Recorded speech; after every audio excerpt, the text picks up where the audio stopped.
Okay, let me just go back out of here. I want to go to the studio. Okay, hang on. If this does not work, I'm going to just go live and have a one camera set up. New window.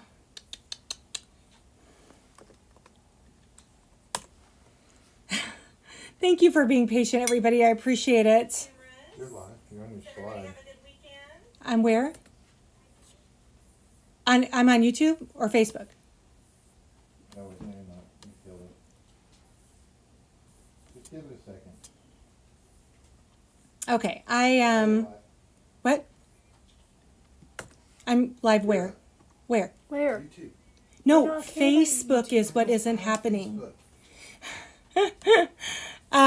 Okay, I'm going to have to try to figure out how to just go live here. Like if Sure you're on. I'm not manage Facebook instant, no. Boost post, no. Promote page, no. I want to make a post. How do I make a post on my own page? Here, live. Okay, we're just going to do this. You guys will be in two different places. Whew, I'm sweating. I apologize, you guys. Come on, Facebook. Let's go. Maybe it's a bandwidth issue. Okay. I am so sorry, you guys. It is Monday, and I am doing a live tonight on Featherweight University. Not up yet. Waiting for a video to go live. I am trying to go live on both YouTube and Facebook. I apologize for this. I have never had this problem before. Hi guys, so sorry. Angel and Sunny, I'm so sorry. Facebook is being a brat. Yes, it is being a brat. I agree.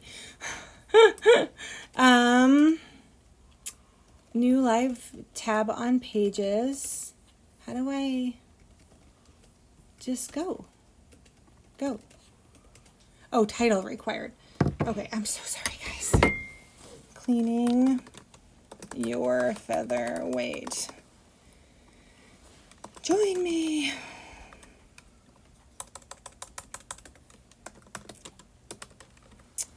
Okay. Audience. Public. No gaming. This would no. I don't want to get Just don't tap it. Stop. No, I don't want it as a test broadcast. What is going on?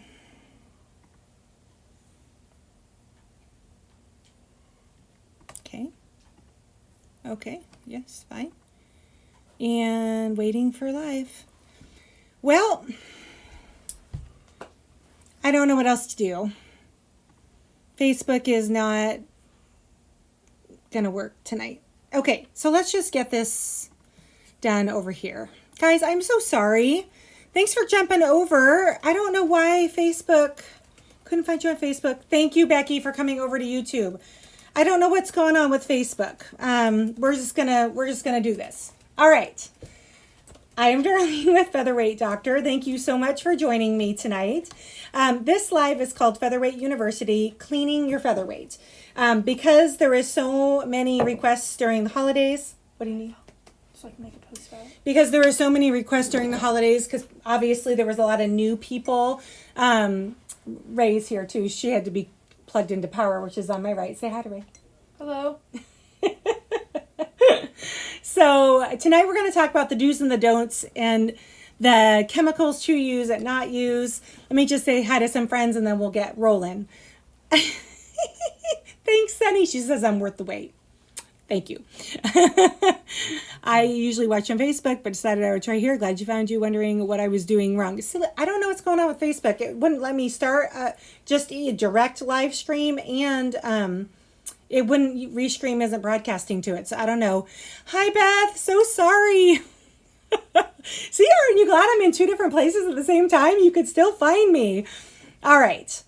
So let's talk about machines a little bit. When they first come to us, they're usually quite dusty depending on where they were stored. Some of them can even be moldy depending on where they were stored.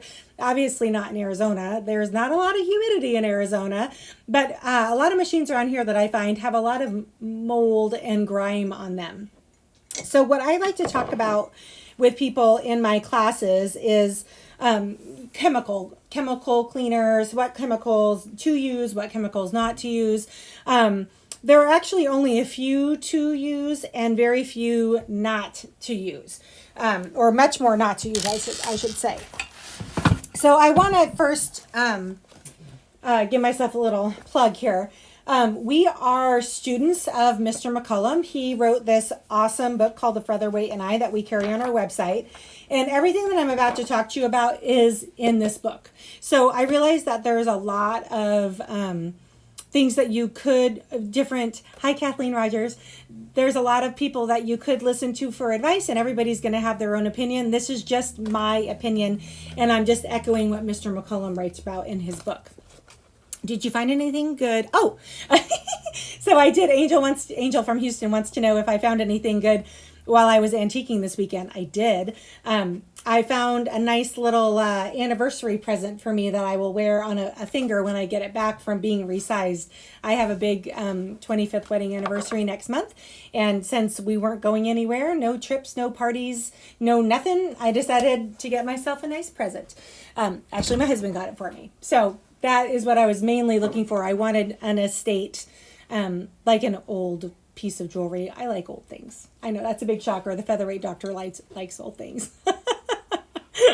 Anyway, so let's talk about what not to use first. These are the do not use lists for featherweights. I'm going to say them slowly. I want you to take notes. Is everybody ready to take notes? I'll give you a second. I'll sip my tea. Oh, good. Kathleen got her thread cutter. Good. Jewelry is a girl's best friend. All right. So do not use on your featherweight any alcohol, ammonia, or citrus-based cleaners. Those are the big no-nos. Hi, Mel. She says hi. I know. My Facebook wasn't working. I don't know what's going on. I'm glad you're able to jump over here. So no ammonias, no citrus, no alcohol-based cleaners. So no 409, no Windex, no crud cutter. Those will eat your finish. So if you already have a finish that's thin or wearing like your decals are wearing, those chemicals will finish stripping down the rest of your machine. You do not want that. You want as much clear coat on the machine as possible. Also, you want to make sure that you, like for instance, I had a lady call one time. She purchased, they sell those decal sticker sets on eBay. There's a gentleman who, no hand sanitizer. Thank you, Mel. I saw that. No hands. That's an alcohol-based thing. No hand sanitizer. There's a guy that sells new decals that you can put as a sticker over your old decals if they're wearing, and he sends an alcohol pad to prep the surface before you put the stickers down. I don't know why you do that. It's awful. I've had more than one person call me and fall prey to the alcohol pad and thought, oh, this is really working, and going to town, and before she knows it, she's fogged up her finish and stripped some of it off. So no alcohol pads either. All right, let's talk about what to use and where to focus your cleaning efforts. All right. So I use dry microfiber towels. These are clean. They don't look clean because I use them on machines. But this is the first line of defense when it comes to cleaning, is just a dry microfiber towel. You're going to want to start wiping down the machine, concentrating on areas like, can we go here? Oh, thanks. So concentrating on areas like behind the motor, under the motor, in this bobbin area has a lot of garbage a lot of times. So we're just going to wipe all this out. Okay, so once you have kind of covered, you've given her kind of a wipe down. Once you've kind of given her a wipe down, the next line of defense, so you've gotten all the loose dust off and whatnot, is to take another microfiber towel and get it wet. So think big bowl of warm water. Hi, Bryce. Thanks for joining us. I'm sorry, I don't know why Facebook isn't working. A big bowl of warm water and a couple of drops of dishwashing detergent. That will dilute out and it'll be enough to cut some of the oil and grease from the bed of the machine without damaging the finish that's left. So get this soaking wet in the big bowl of warm water with a few drops of dishwashing detergent and then wring it out so that it's damp. And then all you're going to do is basically do what you did with the dry towel and just give it kind of a sponge bath, if you will. And then I go back through with the towel and dry it off after you're done. So wet towel, dry towel. All right, if there is like a sticker, I think that's what happened with the lady that was on the troubleshooting group that I run on Facebook this past week, was there was some kind of like a adhesive, like someone had put a wrong, not blue painter's tape, but like a corrosive type tape on it. And when she peeled it off, there was still a sticky residue. And one might be inclined to go grab a goof off or a goo gone. Nope, no goof off, no goo gone. The only thing that's really safe in terms of like I call it the big guns, chemical wise, is naphtha. It's a lighter fluid. So this is how I buy naphtha in the gallon size. You can buy this in much smaller quart size from like where the solvents are in the painting department at a Home Depot or an Ace. They sell a quart of this, which is a quarter of this size, for $10. So this is the big guns.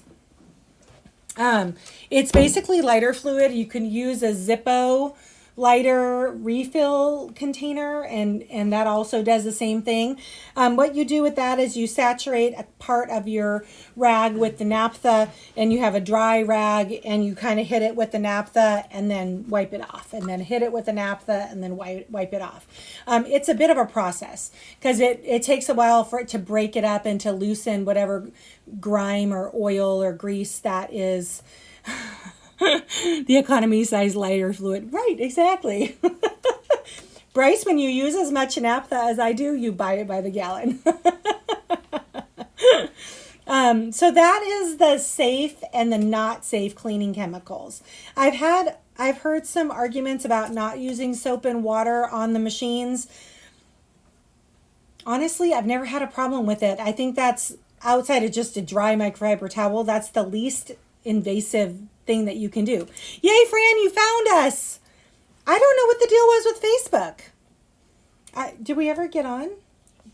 No, yeah, I don't know what's going on.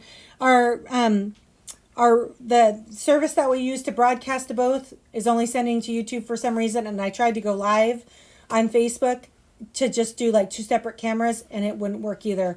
I have no idea what is going on. Okay, well that was kind of what I had for you for cleaning products to use and how to use the case. I thought I also didn't grab one, talk a little bit about cleaning the cases because they can be kind of stinky. And again, all of this information is found in that Featherweight and I book that we sell on our website, featherweightdoctor.com. The cases, some of them are kind of stinky. There is a known fungus that grows in the glue that holds the fabric onto the case. And if the fungal infection is extensive, there's really not, you can lighten the smell, but you're never going to get rid of it. And you can use, essential oils in the bottom, not on the machine, or dryer sheets on the bottom, not on the machine, to help mask the smell, but it's always going to kind of be there. Oh no, Susan Denton said soap and water took off my decals. You must have not had any clear coat left on it. You do have to be more careful if you have some wearing on your decals already, because that means that your clear coat has been breached. And if you use too strong of a soap or a chemical, it will finish working its way underneath what's left and finish taking things off. So I would start on an area of the machine that is not where the decals are. Maybe underneath the bed extension or something, to make sure that it's not too harsh to begin with. Sunny wants to know, should we clean the repainted ones the same way? I would not put a chemical cleaner, Sunny, next to a painted machine. I don't know there's a couple of different schools of thought as to what type of finish, like a clear coat to use on it, an acrylic versus a shellac. And I wouldn't want to venture to say what your painter did. So I would strictly stick with a dry microfiber towel on a painted machine. Definitely. So with the cases, my first thing that I usually do with them is give them a sponge bath with a little bit this is on the wood boxes, with a bleach water, a diluted bleach water combo. And I just kind of go to town giving it a sponge bath, cleaning out the bottom and all the icky stuff in the bottom. If it still is kind of stinky, I will use an incandescent light bulb in the box with the lid closed over it, so it creates a heat. Some of that is successful in killing the fungus that grows in the glue. I've also heard of people just say leave it outside on a sunny day. Obviously not in Washington. If you live in Arizona or Florida, you're good. And that kind of does the same thing to kind of cook it a little bit. I've heard of people putting the oven on to a very light temperature and then turning it off and then putting the box in. Same idea. You kind of cook the fungus out. You just have to be really careful with that. Yes, Bryce, that's a great tip. She said the silica gel packets have helped in my cases. Just pop in a couple of, So like when we get shipments in those silica gel, those do not eat silica gel packets that come in other shipments, you can put them into your Featherweight case and it helps get rid of the humidity which could grow mold or whatever. The cleaning of the machine should get rid of the mold if there's any mold on the outside of the machine. But you'll need to replace the felt liner in the drip pan in order to get rid of the mold spores in the bottom of the machine, and also cleaning off the grease, the old grease, and putting new grease on your gears will also help reduce the smell on the machines. Linda Wood said, could you use vinegar? I have heard people use vinegar. I do not personally use vinegar. It's not in, Mr. McCullum doesn't recommend vinegar, but I have heard people use vinegar on the machines. Just whatever you use, do it in a spot like underneath the bed extension where if you start to run into trouble, it's not going to be right on the decking of your machine. So, I would definitely, if you were going to try vinegar, I would spot it out on a part of the machine that isn't so obvious to the naked eye first. Hi, Nancy. I don't know what the deal was with Facebook. It was not having me tonight. I don't know. Maybe they're mad at me. They're mad at the antique sewing machine lady. I hope not. All right, guys. Well, I am on a little longer than I was planning tonight. If you guys have any other questions on specific chemicals or whatever, please feel free to email the shop at info@featherweightdoctor.com. And I'm very happy to answer questions and look at pictures and videos to help with that. I'm pretty excited. This Wednesday is the beginning of winter solstice. I have my first block all ready to go. That's what we're going to be working on this week. It's called Winter Geese instead of Flying Geese. It's called Winter Geese. And it's going to be a whole lot of fun. I will be emailing out. I am floored at how many people we had sign up. I am flattered and floored. So I'm going to be sending out cutting instructions on Wednesday morning, and then we'll be doing the demo and everything on camera on Wednesday night at 4 o'clock Pacific Standard Time. Fran, this is Minnie Mouse. She is she's quite famous, actually. People want to see this machine more than they want to see me. If I travel and I don't bring her, I get the, where's Minnie Mouse? What about Minnie Mouse's owner?